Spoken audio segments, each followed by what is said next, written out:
హైదరాబాద్ లో కన్సల్టేషన్ మరియు 3,500 రూపాయల colour Doppler test Avis hospitals లో ఉచితంగా పొందండి.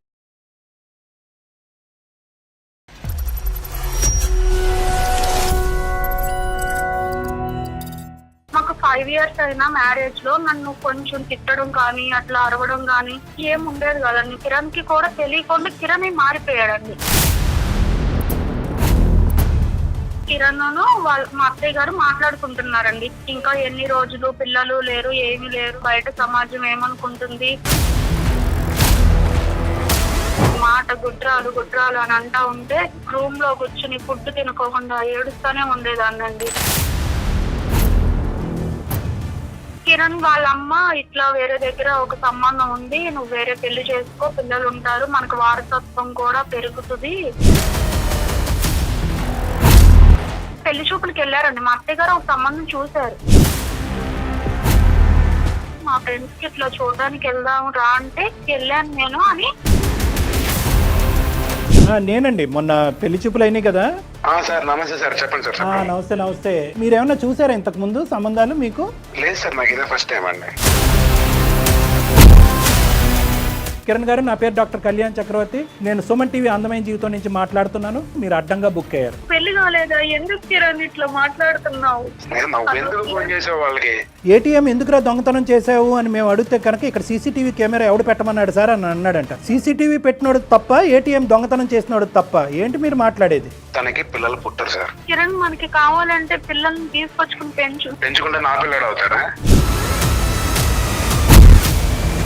ఇప్పుడు నాకు వారసత్వం కావాలి కదా స్వప్న. నువ్వు పెళ్లి చేసుకున్న రెండో అమ్మాయికి కూడా పిల్లలు కనకపోతే అప్పుడేం చేద్దాము?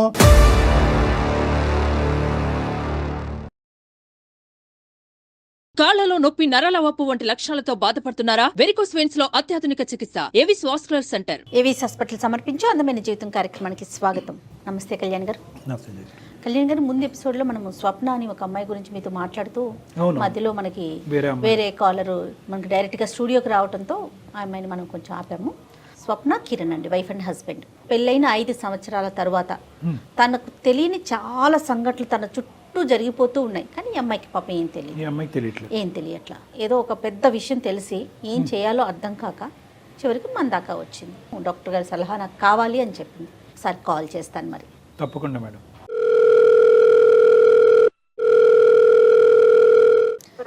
హలో, స్వప్న అండి. ఎవరండి మీరు?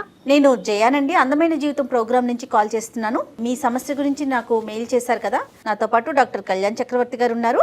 మీ సమస్య ఏంటో వివరంగా చెప్పండి ఒక్కసారి డాక్టర్ గారికి. నమస్తే అమ్మా స్వప్న. నమస్తే సార్. చెప్పమ్మా స్వప్న, ఏంటి సమస్య? నేను మా హస్బెండ్ ఒక ఐటీ కంపెనీలో పరిచయం అయ్యాం సార్. పరిచయం అయిన తర్వాత ఫ్రెండ్షిప్ తర్వాత ఇంకా ఇట్లా లవ్ లో పడి ఇంకా మా పేరెంట్స్ కి తెలియకోకుండా మేమిద్దరం పెళ్లి చేసుకున్నాం సార్. ఇంట్లో కూడా చెప్పాము. అటు మా హస్బెండ్ సైడ్ వాళ్ళ పేరెంట్స్ కి చెప్తే వాళ్ళు ఒప్పుకోలేదు సార్. మా పేరెంట్స్ అప్పుడు యాక్సెప్ట్ చేయలేదు. మేమిద్దరం పెళ్లి చేసుకున్నాం. 5 years అవుతుంది సార్. మాకు 5 years అయినా మ్యారేజ్ లో నన్ను కొంచెం తిట్టడం కానీ అట్లా అరవడం కానీ ఏం ఉండేది కదండి. ఇరువైపులా పెద్దలు అంగీకరించారమ్మా? ఇప్పుడు ఆశీర్వదించారా? లేదంటే మాటలున్నాయా లేవా? లేదండి, నా సైడ్ నుంచి అయితే నాకు ఇట్లా కొంచెం ప్రాబ్లం ఉంది సార్. మేమిద్దరం 5 years అయింది కదా. 5 years అయిన తర్వాత ప్రెగ్నెన్సీ కొంచెం ఇష్యూ అయ్యింది. నేను ఆ విషయం ఇంకా చాలా బాధతో మా మమ్మీకి ఫోన్ చేసి చెప్పానండి. అప్పటి వరకు మాట్లాడలేదండి. మాట్లాడకపోతే దీని గురించి నేను చాలా బాధతో ఇట్లా జరిగిందమ్మా, ఇట్లా జరుగుతుంది, ప్రెగ్నెన్సీ ప్రాబ్లం అవుతుంది, ఇట్లా మన పేరెంట్స్ లో మన అక్కకు కానీ ఎవరికైనా అమ్మమ్మకి కానీ ఇట్లా అయ్యిందా అని అడిగితే, అవునమ్మా ఇట్లా జరిగింది, మీ అక్కకు కూడా ప్రెగ్నెన్సీ అవ్వలేదు కదా, ఇట్లా 5 years తర్వాత ఒకసారి ప్రెగ్నెన్సీ వచ్చింది, మళ్ళీ 6 years కి వచ్చింది, కానీ అది ఉండలేదు, అందుకే కదా ఇప్పుడు మీ అక్కకు కూడా పిల్లలు లేరు అని చెప్పింది. ఇంకా ఓకే, మా పేరెంట్స్ నుంచే ఇది అంటే వారసత్వంగా ఉంది అని నాకు అప్పుడు ఆలోచన వచ్చింది. డాక్టర్ ని కన్సల్ట్ అయితే సార్ చెక్ చేద్దామని చెక్ చేశారు. ప్రెగ్నెన్సీ అంతా చెక్ చేసిన తర్వాత టాబ్లెట్స్ వాడండి, టాబ్లెట్స్ వాడిన తర్వాత మేము 100% షూరిటీ ఇవ్వలేము, 50-50 ఛాన్సెస్ అమ్మా, అంటే బేబీ గ్రోత్ సరిగ్గా ఉండకపోవడం, మెంటల్ స్టెబిలిటీ కొంచెం తగ్గడం అని చెప్పారండి డాక్టర్. ఎందుకమ్మా చెప్పిన తర్వాత ఐవీఎఫ్ మెడిసిన్ ఇప్పుడు 49 లాంటివి ఐవీఎఫ్ సెంటర్లు పెద్ద పెద్ద సంస్థలు చాలా ఉన్నాయి కదా తల్లి. ఇట్లా అయిన తర్వాత నేను వెళ్ళి మా హస్బెండ్ కి ఇట్లా అని మొత్తం చెప్పాను.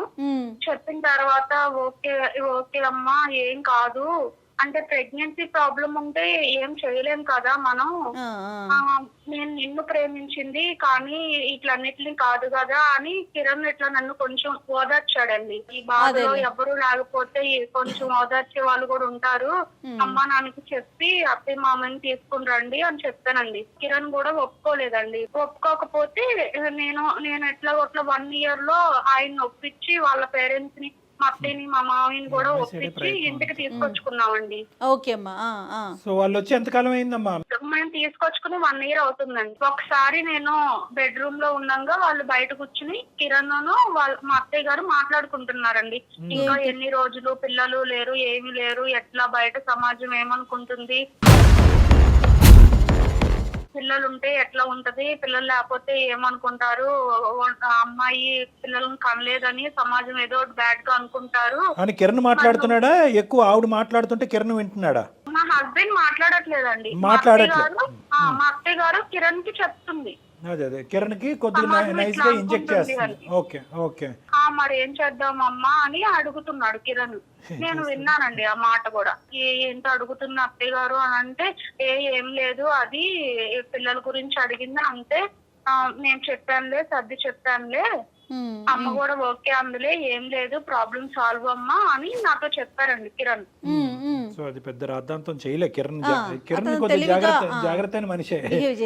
మాటలు క్యాలిక్యులేటెడ్ గా ఉన్నాయి, యాక్షన్స్ కూడా క్యాలిక్యులేటెడ్ గానే ఉన్నాయి. అమ్మ స్వప్న ఇలా వింటుంది, ఇలా స్వప్నకు కూడా తెలిసింది, అనవసరంగా మీ ఇద్దరి మధ్య రిలేషన్షిప్ డిస్టర్బ్ అవుద్ది, ఈ మాటలు ఇక్కడతో ఆపేయమ్మా అని చెప్పి మరి వాళ్ళ అమ్మగారికి ఒక విధంగా వార్నింగ్ ఇవ్వలేదా కిరణ్?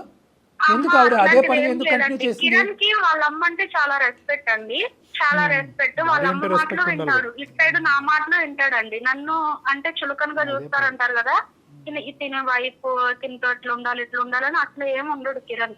ఎక్కడైతే ఆపాలో అక్కడ ఆపట్లే కదా. ఒక ఆడపిల్లకి ప్రత్యేకంగా ఒక ఆడది ప్రేమించి పెళ్లి చేసుకున్న తర్వాత భార్య స్థానంలో కూర్చుని నువ్వు గొడ్రాలివి, ఇండైరెక్ట్ గా అదే కదా, నువ్వు గొడ్రాలివి అని రన్నింగ్ కామెంటరీ రోజు పక్క బెడ్రూమ్ నుంచి వినిపిస్తూ ఉంటే ఆ అమ్మాయి ఆ ఇంట్లో ఉండాలా, ఎందుకు ఈ గుడిబండ తెచ్చుకుని ఇంట్లో పెట్టుకున్నాను అని అనుకుంటది కదా.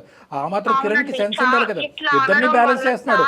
ఇద్దరిని బ్యాలెన్స్ చేస్తున్నాడు కానీ నువ్వు ఏదైతే ఒక మాట వినకూడదో ఆ మాట పదే పదే ఇంట్లోంచి వినిపిస్తున్నప్పుడు ఆ మాటను ఆపేటటువంటి ప్రయత్నం కిరణ్ చేయాలిగా. చెయ్యలేదు కిరణ్, అట్లా ఏం చేయలేదండి. కాకపోతే మాకు తెలియకుండా మెయింటైన్ చేశారండి. వాళ్ళ అమ్మను కిరణ్ ఇద్దరు మాట్లాడుకునేవాళ్ళు సీక్రెట్ గా. నాకైతే చాలా చాలా బాధ వేసేదండి. మాట గుడ్రాలు అని అంటా ఉంటే చాలా రోజులు రూమ్ లో కూర్చుని ఫుడ్ తినుకోకుండా ఏడుస్తానే ఉండేదాన్నండి.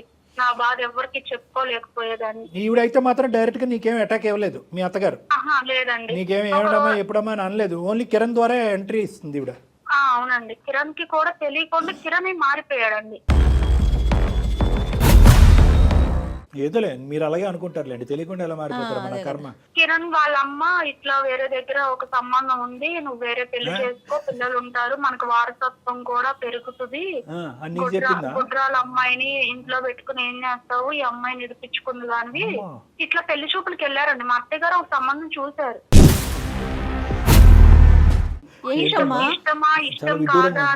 నీకు తెలిసి వెళ్ళారు, నీకు తెలియకుండా ఎన్నింటికి వెళ్ళారు? పెళ్లి చూపులకి వెళ్ళి వచ్చేసారు. నిజంగా పెళ్లి చూపులకి వెళ్ళాడా? నిజంగా పెళ్లి చూపులకి వెళ్ళాడండి, 100% వెళ్ళాడు. నీకెవరు చెప్పారమ్మా ఈ విషయం? తను ఇట్లా పెళ్లి చూపులకి వెళ్ళాడన్న విషయం నువ్వు అట్లా అనుకుంటున్నావా, లేకపోతే నీకు చెప్పిన వాళ్ళు? లేదండి, పెళ్లి చూపులకి వెళ్ళారు కదా మా అత్తయ్యను మా హస్బెండ్. అక్కడ వెళ్ళినప్పుడు మీ హస్బెండ్ ఏంటి ఇట్లా పెళ్లి చూపుల్లో కూర్చుని ఇట్లా మాట్లాడుకుంటున్నారు, కట్న కానుకలు అన్ని మాట్లాడుకుంటున్నారు, ఇట్లా మీ హస్బెండ్ కే పెళ్లి, నీకు తెలియట్లేదు పిచ్చిదానా నువ్వు అడగవే అని మా రిలేటివ్స్ వాళ్ళు వచ్చి చెప్పారండి నాకు. వాళ్ళు ఉన్నారు ఆ పెళ్లి చూపుల్లో? ఉన్నారు. అంటే ఒకళ్ళు చెప్పారా, ఒకళ్ళిద్దరు చెప్పారమ్మా నీకు? ఇద్దరు చెప్పారండి. నేను ఫస్ట్ లో ఒకరు చెప్తేనేమో నేను నమ్మలేదు. మా హస్బెండ్ నాతో అట్లా ఉండి ఇంకా ఇంకొకరిని పెళ్లి చేసుకోవడానికి రెడీ అవ్వడు, నాకు తెలుసు ఆయన గురించి, ఆయన ప్రేమ నాకు తెలుసు అనుకున్నాను.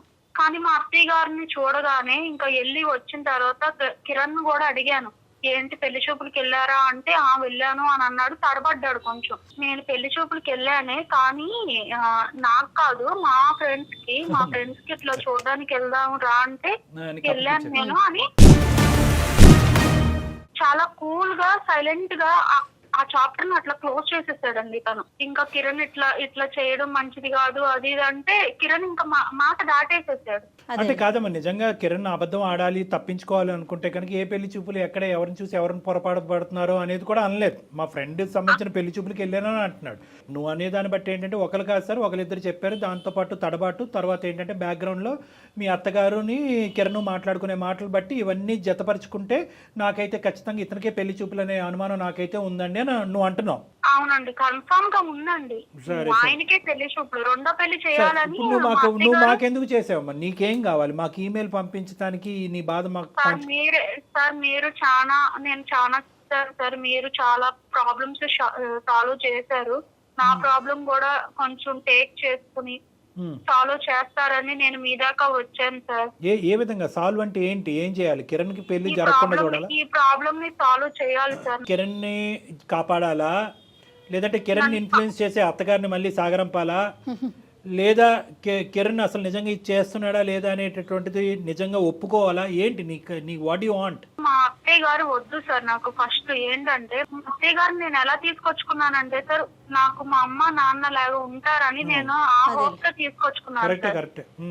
మీ జీవితాల్లోనే అసలు మా అత్తయ్య నాకు ఇట్లాగా ప్రాబ్లమ్స్ పెడతా ఉంటే నేను ఎట్లా తట్టుకోగలుగుతాను సార్? అది ఓకే, అది పాయింట్ నెంబర్ 1. ఇంకా అమ్మా, నా హస్బెండ్ నాకు కావాలి సార్. ఎందుకంటే నా కిరణ్ ముందు వెనక ఎట్లున్నాడు 5 years లో మాది ఎట్లుందో అట్లానే నాకు కావాలి సార్. అట్లాంటి కిరణే కావాలి. మళ్ళీ పెళ్లి చేసుకునే కిరణ్ నీకు వద్దు. ఇట్లా రెండో పెళ్లి చేసుకోవడం, నన్ను అవాయిడ్ చేయడం ఇవన్నీ నాకు వద్దు సార్. నాకు దీని నుంచి నాకు మీరు న్యాయం చేస్తారని మీ దాకా వచ్చాను సార్. ఇక్కడ ఉన్న ప్రాబ్లం ఏంటో తెలుసా? అమ్మ నాన్న అనుకుని అత్తమామల్ని ఇంట్లో తెచ్చి పెట్టుకోవటం వరకే నీ పాత్ర. వెనక్కి ఎగ్జిట్ డోర్ ఉండదు దీనికి. ఎగ్జిట్ డోర్ అనేటటువంటి దాని యొక్క తాళం చెవు కిరణ్ చేతిలో ఉంటుంది. సో కాబట్టి ఏంటంటే అది కొద్ది కష్టసాధ్యం. ఇప్పుడు ఏంటంటే పెళ్లి చేసుకుంటే బాబు ఇది అది అని రకరకాలు చెప్పొచ్చు మనం, కానీ వచ్చినటువంటి తల్లిదండ్రులని ఇద్దరు తల్లి కొడుకులు ఇద్దరు బాగా అలవాటు పడ్డారు, చిట్టపట్ట మాట్లాడుకుంటున్నారు. ఇవన్నీ ఒక స్థాయికి వచ్చిన తర్వాత ఈరోజు ఏ కారణం చూపెట్టి ఆవిడని వెనక పంపిస్తాం? ఆవిడలో మార్పు రావాలి. అతను ఒప్పుకోవాలి కదా. అదే. సో అది చూద్దాంలే అమ్మా. కిరణ్ అసలు ఏమంటాడు? ఈ మొత్తం అసలు ఈ పెళ్లి చూపులు అనే సంఘటన అసలు అంగీకరిస్తాడా, ఇంకో పెళ్లి అనేది అంగీకరిస్తాడా లేదో ఫస్ట్ అది చూడాలి మనం. నీ వరకు నీకు నమ్మకం ఉంది, కానీ కిరణ్ ఏం చెప్తాడో మనం చూద్దాం. ఇప్పుడు నిన్ను సహజంగా మనం ఏమంటాం అంటే నువ్వు ఫోన్ కలుపు అని అంటాం. నువ్వు ఫోన్ కలిపితే కనుక పాత పాటే మనకు వినిపిస్తుంది. నేనే పెళ్లి చూపు లేదు, మా ఫ్రెండ్ పెళ్లి, మా ఎదురింటి అంకుల్ పెళ్లి ఏదేదో అంటాడు. సో మనం ఏం చేద్దాం అంటే కనుక మేమే ఫోన్ కలుపుతాము, నువ్వు కట్ చేస్తే మేము ఫోన్ కలుపుతాము. మొన్న పెళ్లి చూపులు తీసుకొచ్చినటువంటి మ్యాట్రిమోనీ లాగా మేము మాట్లాడతాం. ఏమ్మా, ఇప్పుడు ఈ కాన్వర్సేషన్ అంతా కూడా నువ్వు రికార్డ్ బటన్ ఆన్ చేసుకో, నీ ఫోన్లో నువ్వు రికార్డ్ చేసుకో, అది నువ్వు నీ దగ్గర పెట్టుకో.